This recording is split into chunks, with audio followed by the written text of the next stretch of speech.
So we're getting together every day and we're just talking about the question, why do we love Jesus?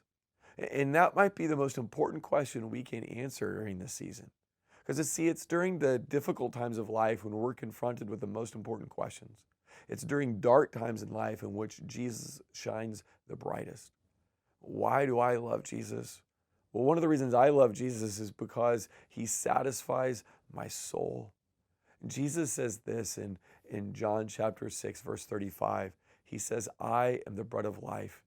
He who comes to me will never go hungry, and he who believes in me will never be thirsty. Now, of course, Jesus is not talking only about our physical hunger and thirst, but he's using those to push deeper and to talk about how our soul craves satisfaction. Our soul thirsts for something in life. It wants to be filled, and yet there's nothing in this world that will fill it. But it's taking me a long time to learn it. To be honest, I've been working at it for decades, and I'm still fighting it. I'm still trying to learn that only in Jesus will my soul be truly satisfied. You could almost look at my whole life and see it as a quest for satisfaction. Go here, go there, go to this school, get this job, start this new phase of life. And everything promises that it'll make you happy, but it never quite does, doesn't it?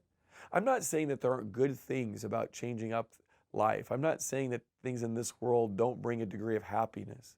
All I'm saying is they don't satisfy that deep craving we have, because only Jesus can satisfy it. In John 4, Jesus is talking to the woman at the well, the Samaritan woman, and he says this to her. Remember, they're talking about drinking water, and he says, everyone who drinks this water will be thirsty again. What water is he talking about? Well, he's talking about everything in life other than him. So everyone who drinks this water will be thirsty again, but whoever drinks the water I give him will never thirst. Think about that. Jesus promises to satisfy our soul, our longings, our cravings in a way that nothing else in this world can. Look at the people who live around us who seem to have attained it all. Whatever it is that you want, whatever it is that you think will bring happiness, maybe it's beauty or fame, popularity, finances, athletic talent, wealth, whatever it is.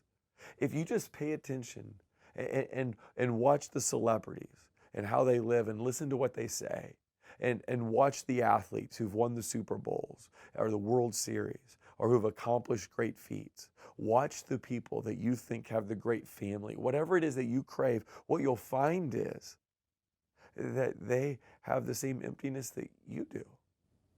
See, here's the weird thing. Sometimes when you make it to the top, you realize that the top being there didn't really satisfy you. It's almost a gift, because then you have a chance to rethink life before it ends. But people like you and me who will never reach to the top, who will always think that one more accomplishment, a little bigger paycheck, another promotion, a different city, a different relationship, that will satisfy. If we can just get there. But of course we never get there, and we spend our whole life pursuing something that ends up being just a mirage. Just something that looked like water in the desert, but when we got there, it was just a mouthful of sand. Or we can believe Jesus, that he satisfies, that he is the water that will quench our thirst, that he is the bread that will satisfy our hunger. When you've been following Jesus, isn't that the happiest you've been in your life? Regardless of how much money or how successful or what was going on around you, isn't it when you have followed Jesus, when he's had your heart, when you've had your eyes fixed on him, isn't that the time that you're really finding satisfaction in your life, that your cravings are finally filled, not by other things, but by him? See, I love Jesus because he satisfies my soul.